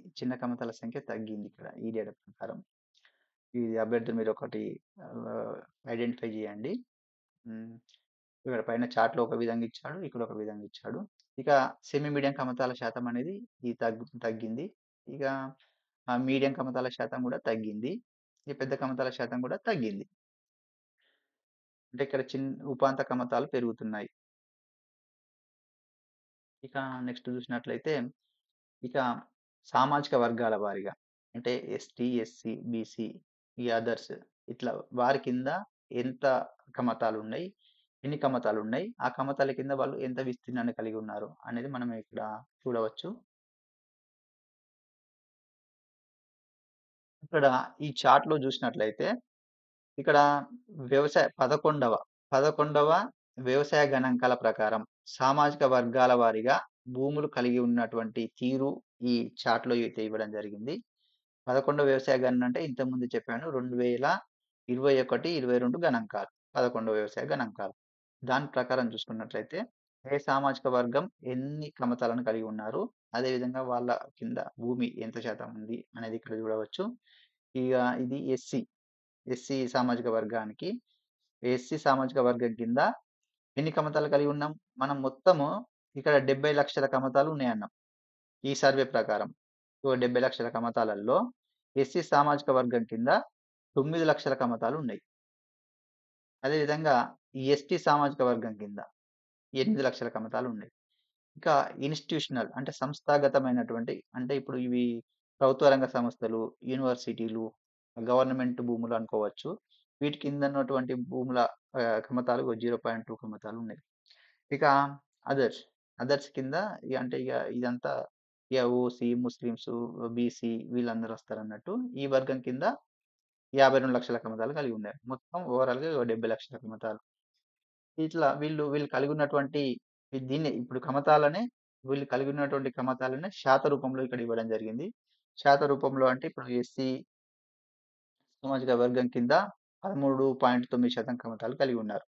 ఎస్టీ సామాజిక వర్గంలో 11.8% కలిగి ఉన్నారు. అంటే ఇక్కడ కమతాలను అంటే ముఖ్యంగా ఇక్కడ ఎస్సీ, ఎస్టీకి పోల్చుకున్నట్లయితే ఎస్టీ కంటే ఎస్సీ వాళ్ళే ఎక్కువ శాతం కమతాలను కలిగి ఉన్నారు. ఇక్కడ దీన్ని ఏరియా పరంగా చూసుకున్నట్లయితే ఎస్సీ సామాజిక వర్గం కింద ఎంత భూమి ఉంది? అంటే ఇంత శాతం కమతాల కింద వీళ్ళు మొత్తం ఓవరాల్ సాగు విస్తీర్ణంలో 9.7% భూమిని కలిగి ఉన్నారు. ఈ ఎస్టీ సామాజిక వర్గం కింద 11.9% భూమిని కలిగి ఉన్నారు. అంటే ఇక్కడ ఎస్సీ సామాజిక వర్గం కంటే ఎస్టీ సామాజిక వర్గం కిందనే భూమి ఎక్కువ శాతం నమోదైంది. ఇక్కడ కమతాల పరంగా చూసుకున్నట్లయితేనేమో ఎస్సీ సామాజిక వర్గానికి ఎక్కువ కమతాలున్నాయి. ఇక్కడ భూమి విస్తీర్ణం పరంగా చూసుకున్నట్లయితే ఎస్టీ సామాజిక వర్గానికి ఎక్కువ భూమి కలిగి ఉన్నారు అన్నట్లుగా మనం ఇక్కడ ఒకటి గమనించవచ్చు. ఇక్కడ ఇంకొకటి మీరు ఎట్లా గుర్తుపెట్టుకోవాలంటే ఇప్పుడు ఎస్టీ జనాభా కంటే ఎస్సీ జనాభా అధికం. కాబట్టి ఎస్సీ జనాభా కాబట్టి అధికం కాబట్టి ఎక్కువ రైతులు ఉండే అవకాశం ఉంటుంది అన్నట్లుగా మీరు ఇట్లా గుర్తుపెట్టుకునే ప్రయత్నం చేయండి. అదేవిధంగా వీళ్ళు రూరల్ ఏరియాలో ఉంటారు ఎక్కువగా. ఎక్కువగా ఇప్పుడు ఎస్టీ సామాజిక వర్గం వాళ్ళు రూరల్ ఏరియాలో ఉంటారు కాబట్టి ఎక్కువ భూములు ఉండే అవకాశం ఉంటది. ఇట్లా గుర్తుపెట్టుకునే ప్రయత్నం చేయండి. అదర్స్ కింద ఇప్పుడు 78.2% భూమిని కలిగి ఉన్నారు. ఇట్లా 63,00,000 హెక్టార్ల భూమిని. ఇది సామాజిక వర్గాల పరంగా. ఇక ఇప్పటి వరకు మనము తెలంగాణలో భూ కమతాలు ఎన్ని ఉన్నాయి? అదేవిధంగా రాష్ట్రం యొక్క సగటు భూ కమత పరిమాణం ఎంత ఉంది అనేది చూసాం. ఇక్కడ జిల్లాల వారీగా సగటు భూ కమత పరిమాణం ఏ విధంగా ఉందనేది ఇక్కడ చూద్దాం. ఇక్కడ తెలంగాణ యొక్క రాష్ట్ర సగటు భూ కమత పరిమాణం 0.89 హెక్టార్లు ఉందని మనం చదువుకున్నాం. అంతకుముందు 1 హెక్టార్ ఉండేది. ఇప్పుడు 2021, 22 ప్రకారం 0.89 హెక్టార్లకు తగ్గిందని మనం చదువుకున్నాం. అంటే రాష్ట్రం యొక్క సగటు కమత పరిమాణం 0.89 హెక్టార్. ఇది జిల్లాల పరంగా విభిన్నంగా ఉంది అనేది మనం ఇక్కడ ఇచ్చినటువంటి చార్ట్‌ని బట్టి మనం అర్థం చేసుకోవచ్చు. ఇక్కడ ఆదిలాబాదు, కొమరంభీం, ఆసిఫాబాదు, అదేవిధంగా భద్రాద్రి కొత్తగూడెం ఇలాంటి జిల్లాల్లో చూసుకున్నట్లయితే అదేవిధంగా నారాయణపేట్ వీటిలలో చూసుకున్నట్లయితే 1 హెక్టార్ కంటే పైనే సగటు కమత పరిమాణాన్ని కలిగి ఉన్నారు. అదేవిధంగా మెదకు, కామారెడ్డి, వరంగల్, కరీంనగర్ ఇట్లాంటి జిల్లాల్లో చూసుకున్నట్లయితే ఈ 1 హెక్టార్ కంటే తక్కువ భూ కమత పరిమాణాన్ని కలిగి ఉన్నారు. మరి ఎందుకు ఇంత తక్కువ కమత పరిమాణాన్ని కలిగి ఉన్నాయి? ఇక్కడ ఎందుకు ఎక్కువ కమత పరిమాణాన్ని కలిగి ఉన్నాయి? అంటే దీనికి చాలా కారణాలు ఉంటాయి. ఇప్పుడు ఆయా రాష్ట్రంలో ఇప్పుడు విస్తీర్ణ పరంగా దాదాపు ఈక్వల్ పరిమాణమే ఈక్వల్ విస్తీర్ణాన్ని కలిగి ఉన్నప్పటికీ అక్కడ ఉన్నటువంటి సాగు విస్తీర్ణం శాతం మీద ఆధారపడుతుంది. అదేవిధంగా అక్కడ ఉన్నటువంటి నీటిపారుదల సౌకర్యాల పైన, అక్కడ సాగు చేస్తున్నటువంటి జన సాంద్రత పైన అట్లా ఇట్లాంటి అంశాల పైన ఆధారపడి ఉంటుంది. ఇట్లా ఆదిలాబాద్‌లో చూసుకున్నట్లయితే ఇగ ఆదిలాబాద్, కొమరంభీం, ఆసిఫాబాద్, భద్రాద్రి కొత్తగూడెం, జోగులాంబ గద్వాల, నారాయణపేట్, నిర్మల్. ఇట్లా మీరు ఈ టాప్ 5 గుర్తుంచుకునే ప్రయత్నం చేయండి. అదేవిధంగా లోలో ఉన్నాయి. ఇగ లీస్ట్‌లో ఉన్నాయి గుర్తుంచుకునే ప్రయత్నం చేయండి. ఇప్పుడు మెదక్ ఉన్నదనుకో 0.6 హెక్టార్స్. కామారెడ్డి, ఇగ వరంగల్. ఇక్కడ ఆహ్, టాప్‌లో టాప్‌లో ఉన్నాయి. తక్కువలో ఉన్నాయి. గుర్తుంచుకునే ప్రయత్నం చేయండి. అదేవిధంగా మీ జిల్లాల్లో కమత పరిమాణం ఎంత ఉన్నది? గుర్తుంచుకునే ప్రయత్నం చేస్తే ఈజీగా మీరు వీటిని గుర్తుంచుకోవచ్చు. ఇక రాష్ట్ర సగటు అయితే 0.89 హెక్టార్స్ రాష్ట్ర సగటు కమత పరిమాణం. ఇక నెక్స్ట్ చూసినట్లయితే ఇక్కడ రెయిన్‌ఫాల్ వర్షపాతం గురించి ఇచ్చాడు. వర్షపాతం తెలంగాణలో 2024, 25 సంవత్సరంలో అంటే ఫిబ్రవరి 2025 వరకు లెక్క కట్టి చూసినట్లయితే 2024, 25లో 1049.5 మిల్లీమీటర్ల వర్షపాతం నమోదైంది. ఇది సాధారణ వర్షపాతము 863.8 మిల్లీమీటర్ల కంటే 22% అధిక వర్షపాతం నమోదైంది ఈ సంవత్సరం. అంటే సాధారణ వర్షపాతం అంటే ఇది సాధారణంగా అంటే ఒక 30 సంవత్సరాల సగటును తీసుకొని లెక్కిస్తారు. ఇట్లా సాధారణ వర్షపాతం కంటే ఈ సంవత్సరం ఎక్కువ వర్షపాతం నమోదైంది. ఇది సీజన్ల వారీగా విచలనం అయితే కలిగి ఉంది. ఇప్పుడు వర్షాకాలంలో ఎక్కువ వర్షపాతం నమోదవ్వడం. ఈ చలికాలం, వేసవి కాలంలో తక్కువ నమోదవ్వడం అనేది ఉండడం జరుగుతది. అట్లా సీజన్ల వారీగా ఇట్లా వర్షపాతం నమోదవ్వడంలో విచలనం ఉంది. అదేవిధంగా జిల్లాలను అనుసరించి కూడా వర్షపాత విచలనం ఉంది. అంటే ఒక జిల్లాలో ఎక్కువ వర్షపాతం పడడం, ఇంకో జిల్లాలో కొంచెం తక్కువ పడడం. ఇట్లాంటి విచలనం ఏంటంటే మనం చూడవచ్చు. ఇంకా 33 జిల్లాల పరంగా చూసుకున్నట్లయితే, మన తెలంగాణలో ఉన్నటువంటి 33 జిల్లాల పరంగా వర్షపాతం ఎట్లా నమోదైందని చూసినట్లయితే, ఇక్కడ 14 జిల్లాలు అధిక వర్షపాతాన్ని నమోదు చేసినాయి. అంటే సాధారణం కంటే ఎక్కువ పడింది వర్షపాతం. ఇక మిగిలిన 19 జిల్లాలు, సాధారణం కంటే అంటే సాధారణ వర్షపాతాన్ని నమోదు చేసినాయి. ఇక్కడ చూసుకున్నట్లయితే ఇక్కడ సాధారణం అని ఎట్లా ట్రీట్ చేశారంటే సాధారణం కంటే అంటే 863 కంటే 0-19% ఎక్కువ పడ్డా కూడా అంటే సాధారణం కంటే 0% నుంచి 19% వరకు ఎక్కువ పడ్డా కూడా ఇది నార్మల్ రెయిన్‌ఫాల్ గానే ట్రీట్ చేసిండ్రు. అదేవిధంగా సాధారణం కంటే 20% నుంచి 71% అధిక వర్షపాతం పడితే దాన్ని అధిక వర్షపాతంగా ట్రీట్ చేశారు. అట్లా ఎక్కువ వర్షపాతం పడినటువంటి జిల్లాలు 14 ఉన్నాయి. ఇక సాధారణ వర్షపాతం నమోదైనటువంటి జిల్లాలు 19 ఉన్నాయి. ఇక్కడ వర్షపాతానికి సంబంధించిన వివరణ. ఇక్కడ క్రాపింగ్ ప్యాటర్న్ ఇచ్చాడు. అంటే పంటల విధానం. ఎంత ఉత్పత్తి అయింది? ఏ పంటలు ఎంత ఉత్పత్తి నమోదు చేసినాయి అనేది ఇక్కడ ఇచ్చాడు. ఇక్కడ పంటల ఉత్పత్తి పరంగా చూసుకున్నట్లయితే 23, 24లో ఆహార ధాన్యాల పరంగా ఇచ్చాడు ఇక్కడ. ఆహార ధాన్యాల ఉత్పత్తి 207 లక్షల టన్నులు. ఇది మెట్రిక్ టన్నులు ఐ థింక్. ఇక్కడ 207 లక్షల మెట్రిక్ టన్నులు ఉత్పత్తి అయింది 2023, 24లో. 24, 25లో ఆహార ధాన్యాల ఉత్పత్తి 214 లక్షల మెట్రిక్ టన్నులకు పెరిగింది. అంటే ఇక్కడ సెకండ్ అడ్వాన్స్డ్ ఎస్టిమేషన్ ప్రకారం చూసుకున్నారు ఈ డేటాను. అంటే ఆహార ధాన్యాల ఉత్పత్తి 2024, 25లో 214 లక్షల మెట్రిక్ టన్నుల ఉత్పత్తి నమోదైంది. ఇదే అంశాన్ని ఇక్కడ చార్ట్ రూపంలో ఇవ్వడం జరిగింది. ఇక్కడ టోటల్ ఫుడ్ గ్రెయిన్స్ 2023, 24లో 207 లక్షల మెట్రిక్ టన్స్ అదేవిధంగా 2024, 25లో 214 లక్షల మెట్రిక్ టన్స్ ఉత్పత్తి నమోదైంది. ఆహార ధాన్యాలు అంటే వరి, పప్పు దినుసులు ఇట్లాంటివి వస్తాయి. ఇక్కడ పల్సెస్ గురించి సపరేట్‌గా ఇవ్వడం జరిగింది. ఇవి కూడా ఆహార ధాన్యాల కిందకే గాని ఇక్కడ సెపరేట్‌గా ఇవ్వడం జరిగింది. వాటి ఉత్పత్తి ఎట్లా ఉంది అంటే 23, 24లో 3 లక్షల మెట్రిక్ టన్స్ 3.61 మెట్రిక్ టన్స్ నుంచి 4.28 మెట్రిక్ టన్స్ అంటే ఈ ధాన్యాల పల్సెస్ విషయంలో ఉత్పత్తిలో కూడా పెరుగుదల నమోదైంది. ఆహార ధాన్యాల ఉత్పత్తిలో కూడా పెరుగుదల నమోదైంది. ఇక్కడ పప్పు ధాన్యాల ఉత్పత్తి విషయంలో అంటే 3,61,000 లక్షల మెట్రిక్ టన్నుల నుంచి 2024, 25లో 4,28,000 లక్షల మెట్రిక్ టన్నుల వరకు ఉత్పత్తి పెరిగింది అని ఇచ్చాడు. ఎందుకు పెరిగింది అంటే ఎంత శాతం పెరిగింది? ఈ వృద్ధి రేట్ ఎంత నమోదైంది పప్పు ధాన్యాల ఉత్పత్తిలో అంటే 18.6% వృద్ధి నమోదు చేసింది. ఈ పప్పు ధాన్యాల ఉత్పత్తి లోపల. ఎందుకు మరి ఈ పప్పు ధాన్యాల్లో ఇంత వృద్ధి నమోదైంది అంటే ఇక్కడ సాగుకు సంబంధించినటువంటి ప్రోత్సాహకాలు అందిస్తున్నారు. అదేవిధంగా మెరుగైన విత్తనాలు అందిస్తున్నారు.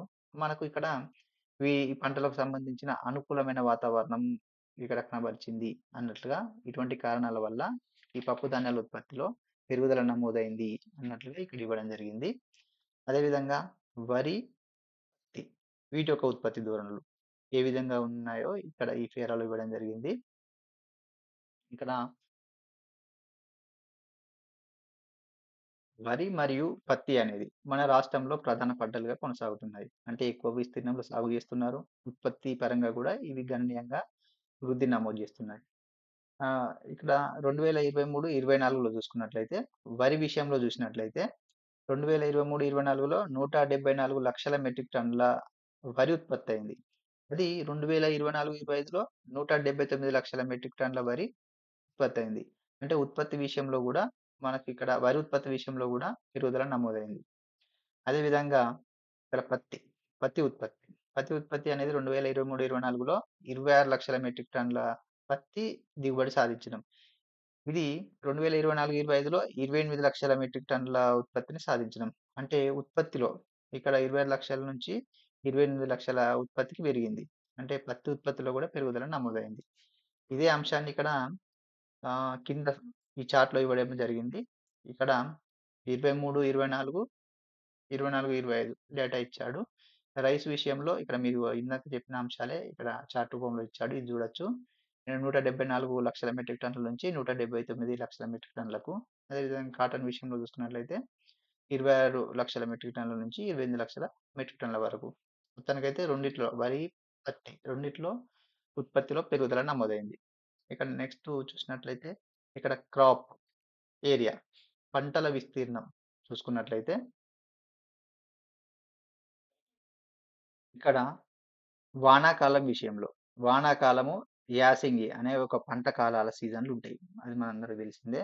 ఇదివరకేమో ఖరీఫ్, రబీ అని పిలిచేవాళ్ళం. ఇటీవల గవర్నమెంట్ ఒక జీవోని రిలీజ్ చేసింది. ఖరీఫ్ పంటని మనం వానాకాలం పంటగా పిలవాలి. అదేవిధంగా రబీ సీజన్‌ని యాసంగి సీజన్‌గా పిలవాలనేది ఉత్తర్వులు జారీ చేసింది. దాని ప్రకారం మనం ఇప్పుడు వీటి పేర్లను వానాకాలం సీజను, అదేవిధంగా యాసంగి సీజన్‌గా పిలుస్తున్నాం. ఇక వానాకాలం సీజన్‌లో చూసుకున్నట్లయితే ఈ వానాకాలం సీజన్‌లో ఇప్పుడు మీరు 2024, 25 డేటాను ముందుగా మనం అర్థం చేసుకుందాం. తర్వాత దానికి సంబంధించినటువంటి ప్రీవియస్ ఇయర్‌కి సంబంధించిన కంపారిజన్ చూద్దాం. ముందుగా 2024, 25లో ఇప్పుడు వానాకాలం సీజన్‌లో చూసుకున్నట్లయితే కేవలం వానాకాలం సీజన్‌లోనే ఇప్పుడు మన రాష్ట్రంలో పండే పంటలలో ప్రధానంగా 5 పంటలను చూసుకున్నట్లయితే ఆ 5 పంటలంటే ఇప్పుడు paddy, cotton, maize, red gram, soybean.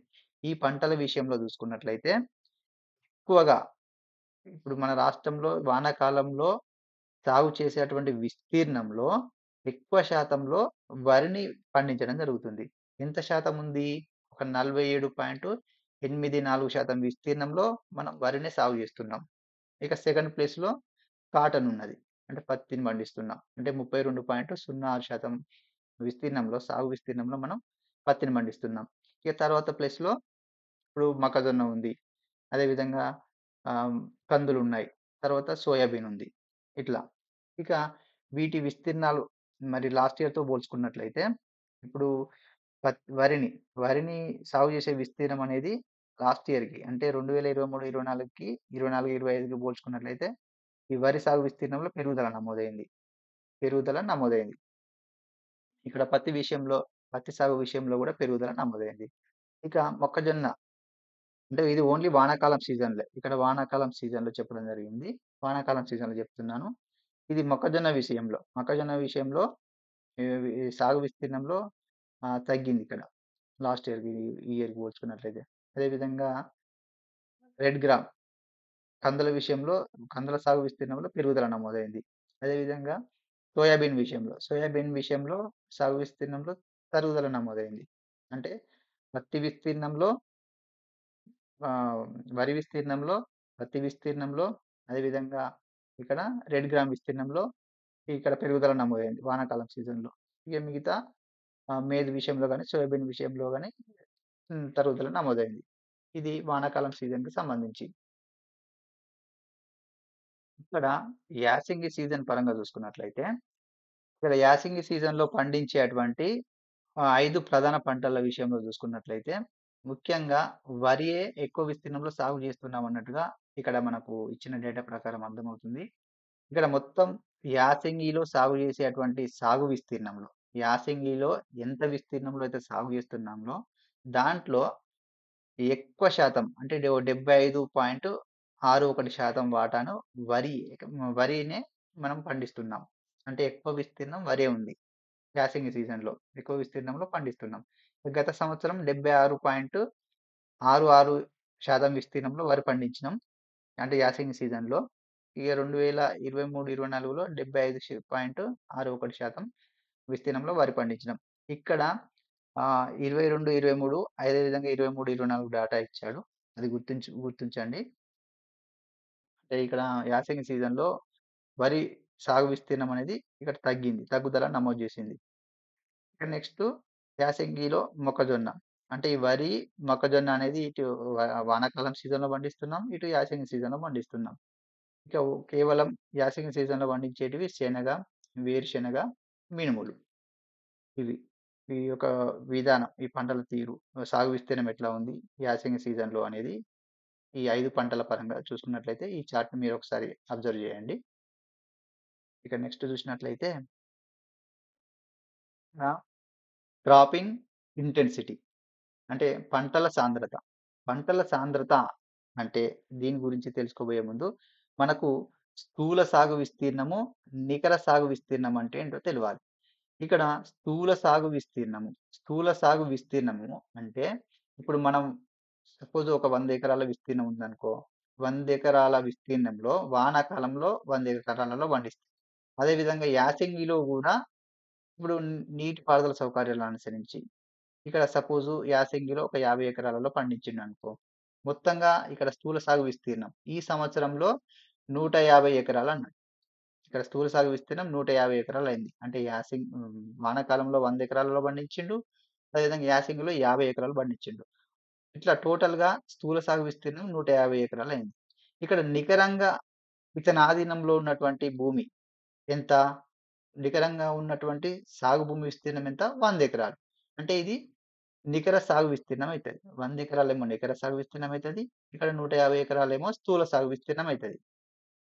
ఇక పంటల సాంద్రత అంటే ఏంటి? పంటల సాంద్రత అనగా ఇప్పుడు ఒక సంవత్సరంలో ఎన్ని పంటలు పండిస్తున్నామో తెలిపేదే పంటల సాంద్రత అని చెప్పుకోవచ్చు. దీన్ని శాస్త్రీయంగా చెప్పాలంటే అంటే ఒక సంవత్సరంలో ఒకే భూమిలో ఎన్ని పంటలు పండిస్తున్నామో తెలిపేదే పంటల సాంద్రత అవుతుంది. ఆ విస్తీర్ణాన్ని మనం పంటల సాంద్రతగా చెప్పుకోవచ్చు. ఇక్కడ శాస్త్రీయంగా చెప్పాలంటే స్థూల సాగు విస్తీర్ణము మరియు నికర సాగు విస్తీర్ణముల మధ్య నిష్పత్తి శాతాన్ని మనము ఈ పంటల సాంద్రతగా చెప్పుకోవచ్చు. దీని యొక్క ఫార్ములా ఏంటి అంటే పంట సాంద్రత ఫార్ములా ఏందంటే స్థూల సాగు విస్తీర్ణము బై నికర సాగు విస్తీర్ణము ఇంటూ 100 చేస్తే వస్తుంది. ఇక్కడ ఇదే ఎగ్జాంపుల్‌ని మనం తీసుకొని ఇక్కడ చేద్దాం. ఇక్కడ స్థూల సాగు విస్తీర్ణం ఎంత అయింది? 150 ఎకరాలయింది.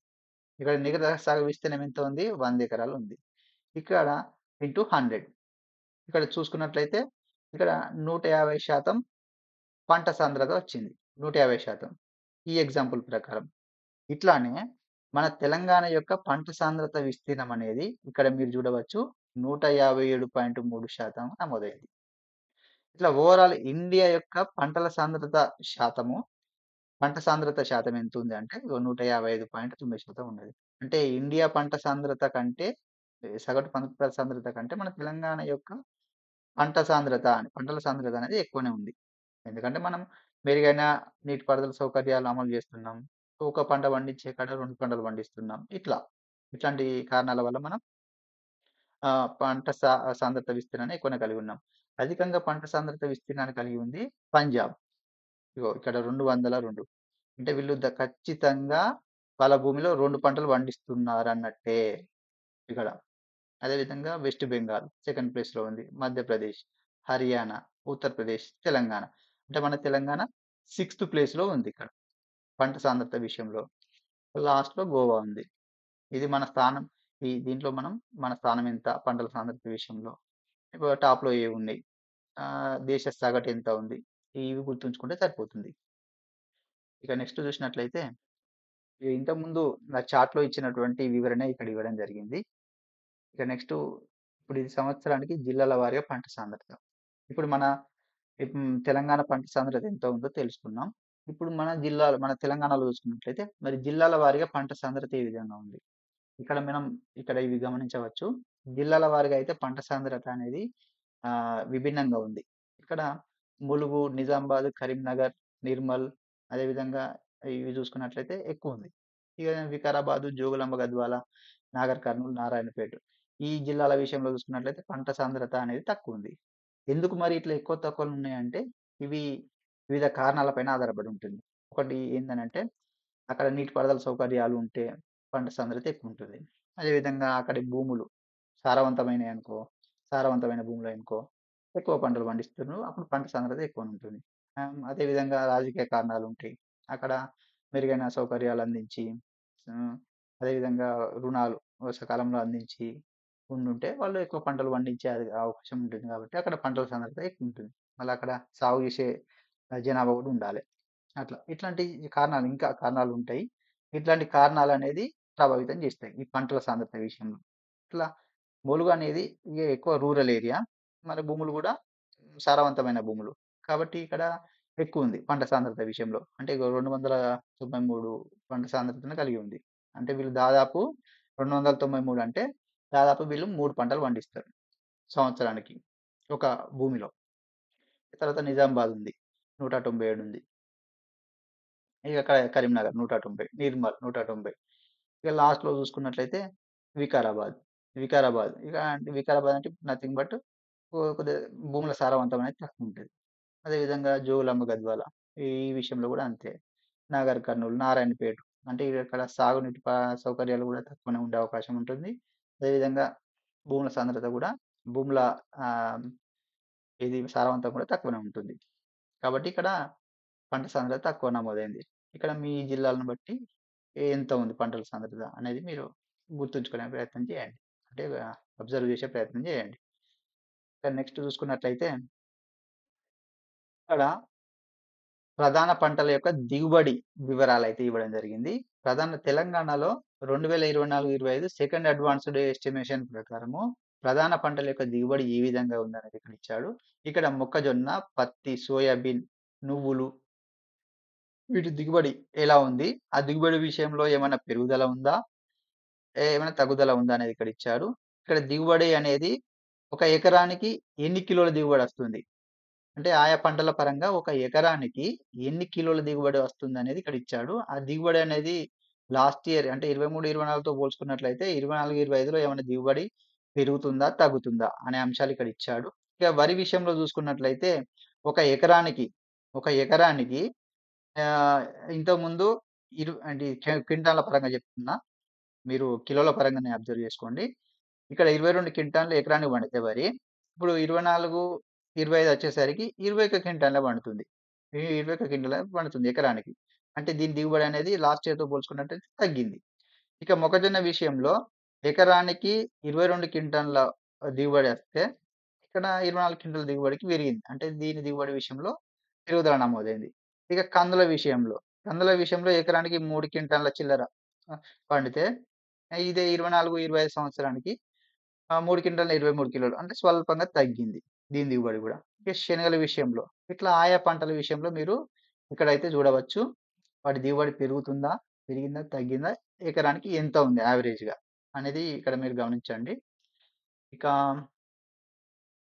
ఇదే అంశాన్ని ఇక్కడ మనకు వివరణ రూపంలో ఇవ్వడం జరిగింది. ఇక్కడ ఈ చార్ట్‌లో ఏదైతే ఇచ్చాడో ఇదే ఇక్కడ వివరణ అయితే ఇవ్వడం జరిగింది. పెరిగిందా? తగ్గిందా? ఎకరానికి ఎంతుంది? ఆ పంటల విషయంలో అనే విషయాన్ని అయితే ఇక్కడ ఇవ్వడం జరిగింది. ఇదే విధంగా ఇక్కడ వ్యవసాయ పెట్టుబడులు మరియు ప్రభుత్వ సహాయ పథకాలు. అంటే వ్యవసాయ రంగానికి పెట్టుబడి ఎట్లా ఉంది? మరి ప్రభుత్వం ఏమైనా సహాయ పథకాలు రైతులకి గాని, వ్యవసాయ రంగానికి గాని ఏమన్నా పథకాలున్నాయా? అనే అంశాలు ఇక్కడ ఇవ్వడం జరిగింది. మన జీఎస్‌విఏకి ఈ ప్రాథమిక రంగం యొక్క వాటా పెరిగింది అని ఇక్కడ ఇచ్చాడు. మరి రాష్ట్ర ప్రభుత్వం ఈ రంగానికి ఎక్కువ ప్రాధాన్యతనిస్తుంది. ఎందుకనంటే, ఈ మన రాష్ట్రం యొక్క ఆర్థిక వ్యవస్థకు వెన్నెముకగా ఉంది. అదేవిధంగా మెజారిటీ జనాభాకు అంటే ఎక్కువ జనాభాకు జీవనోపాధి రంగంగా కొనసాగుతుంది. దీన్ని దృష్టిలో ఉంచుకొని ప్రభుత్వము రైతులకు అనేక పథకాలనైతే ప్రవేశపెట్టడం జరిగింది. ముఖ్యంగా చూసుకున్నట్లయితే రైతు బీమా, రైతు బీమా పథకం, రైతు బంధు ఇట్లాంటి సంక్షేమ పథకాలు మనం చూడవచ్చు. ఇక వాటి వివరణ కింద ఇవ్వడం జరిగింది. ఇక్కడ రైతు భరోసా పథకం. రైతు భరోసా పథకం. రైతు భరోసా అనేది ఇంతకుముందు ఇది రైతు బంధు పేరుతో 2000 రైతు బంధు. రైతు బంధు పేరుతో 2018, 19 సంవత్సరంలోనే దీన్ని ప్రారంభించడం జరిగింది.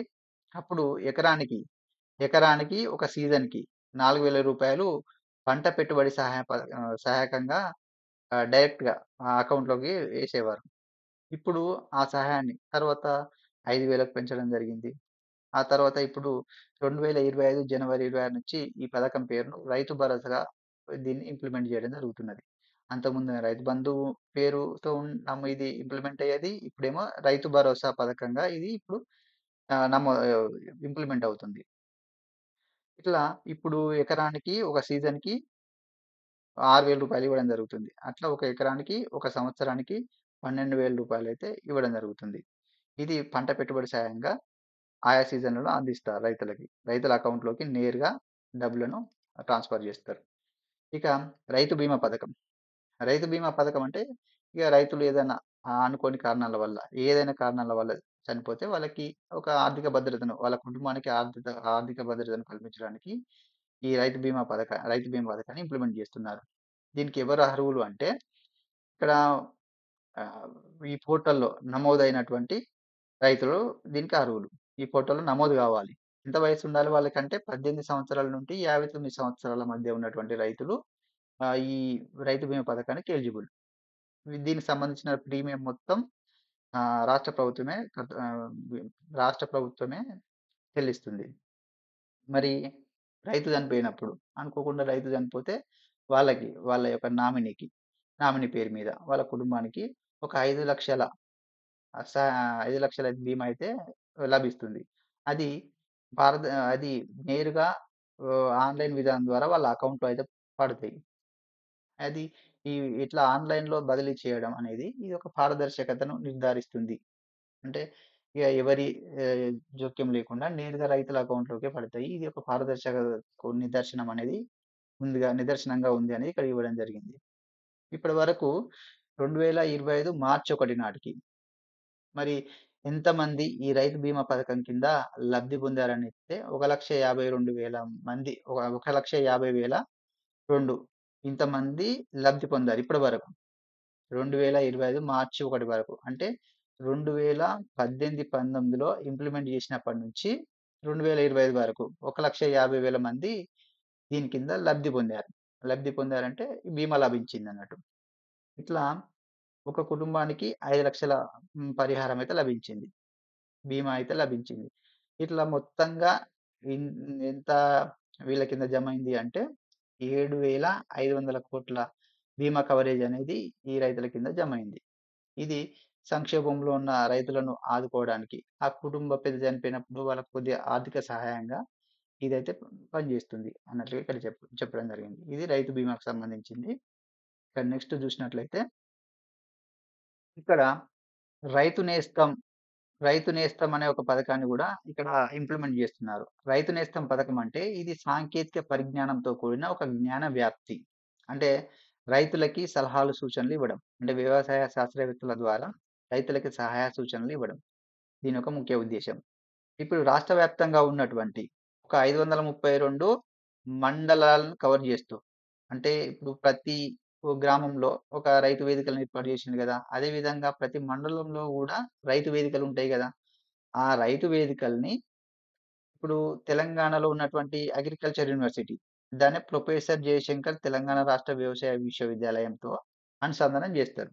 అంటే ఈ విశ్వవిద్యాలయానికి చెందినటువంటి ప్రొఫెసర్సు, అదేవిధంగా శాస్త్రవేత్తలతోటి ఈ ఈ యొక్క రైతు వేదికలను అనుసంధానం జేస్తారు. ఎట్లా అంటే డిజిటల్ ఆధారిత.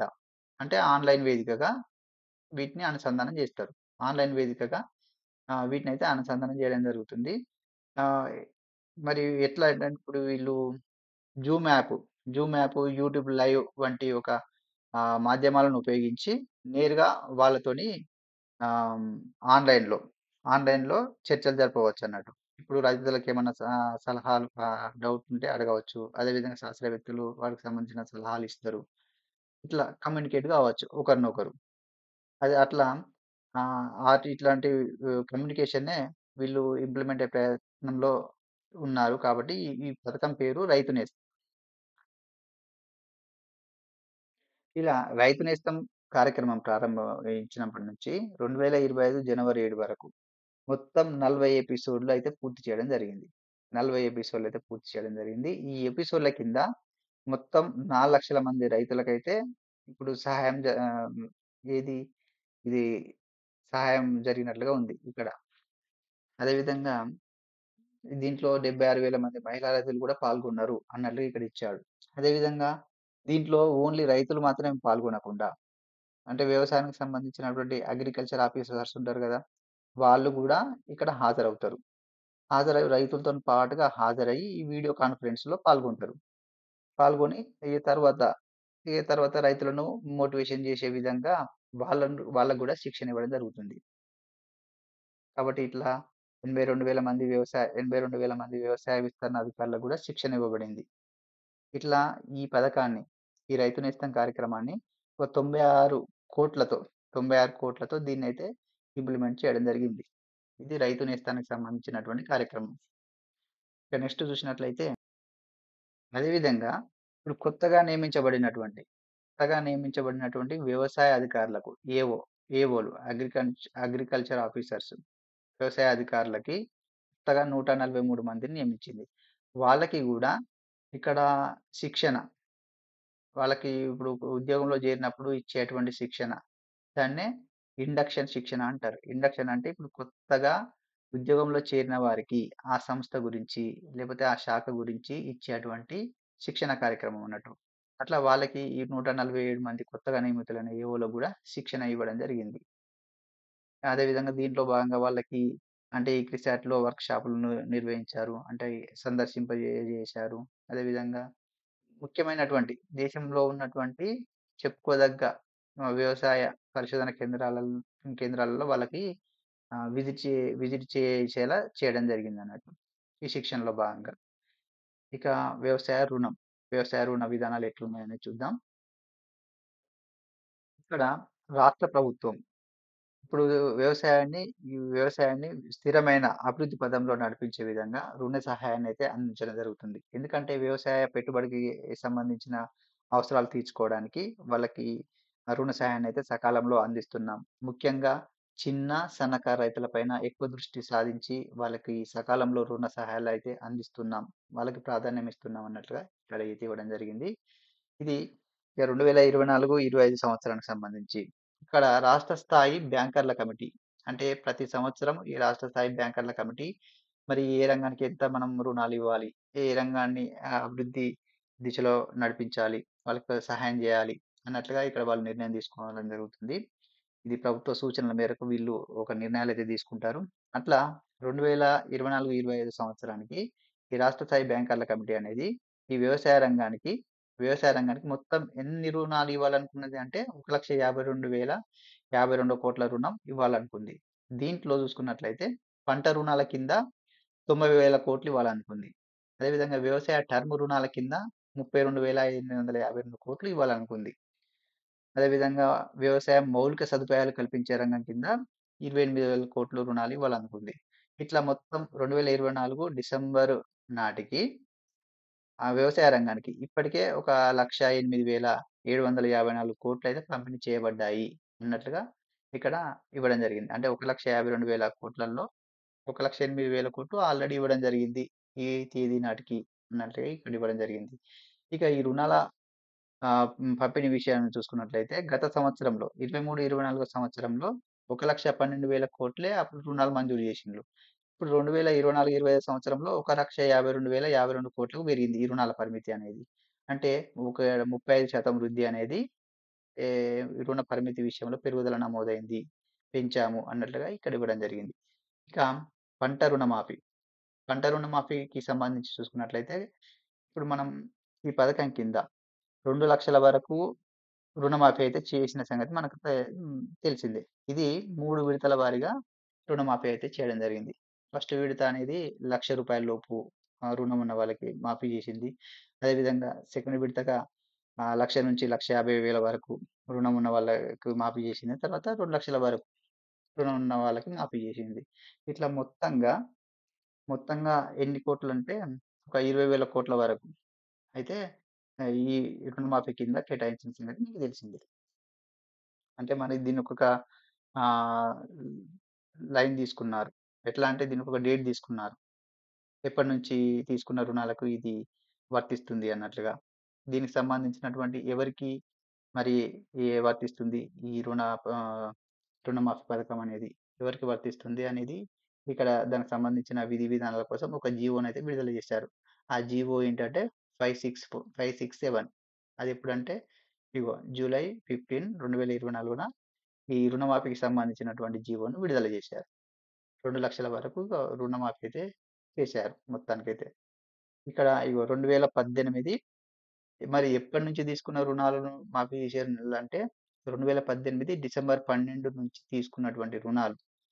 2018 డిసెంబర్ 12 నుంచి 2023 డిసెంబర్ 9 వరకు తీసుకున్న రుణాలు. హ్మ్. పేరుకపోయిన రుణాలు. తర్వాత పునరుద్ధరించబడిన రుణాలు గూడా మాఫీ చేయబడ్డాయి. ఎందుకు 2018 నుంచి తీసుకున్నారంటే, అంతకుముందు కేసీఆర్ గవర్నమెంట్ ఉన్నప్పుడు గూడా రుణమాఫీ జేసింది. ఎప్పటి వరకు ఉన్నటువంటిదంటే 2018 డిసెంబర్ 11 వరకు ఉన్నటువంటి రుణాలను మాఫీ జేసింది. ఇక తర్వాత నుంచి తీసుకున్నటువంటి రుణాలను ఈ కాంగ్రెస్ గవర్నమెంట్ మాఫీ జేసింది ఇప్పుడు.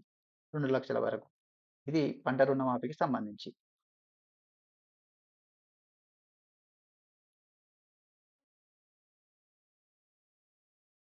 ఇగో ఇక్కడ ఈ పంట రుణమాఫీ కింద 2025 ఫిబ్రవరి నాటికి ఈ పంట రుణమాఫీ కింద 20,000 పంపిణీ చేయబడ్డాయి. 20,617 పంపిణీ చేయబడ్డాయి. ఎంతమందికి లబ్ధి చేకూరిందంటే 25,00,000 మంది రైతులకు 25.35 లక్షల మంది రైతులకైతే లబ్ధి చేకూరింది. ఇది దేశ చరిత్రలోనే అత్యంత ముఖ్యమైన ఒక రుణమాఫీ పథకంగా నిలిచింది అన్నట్లుగా ఇక్కడ ఇచ్చాడు. ఇక ఈ చాప్టర్‌కి సంబంధించిన మిగతా ఈ చాప్టర్‌కి సంబంధించిన పార్ట్ 2లో అయితే అప్‌లోడ్ చేస్తాను. Thank you. Thank you friends. Thank you for watching.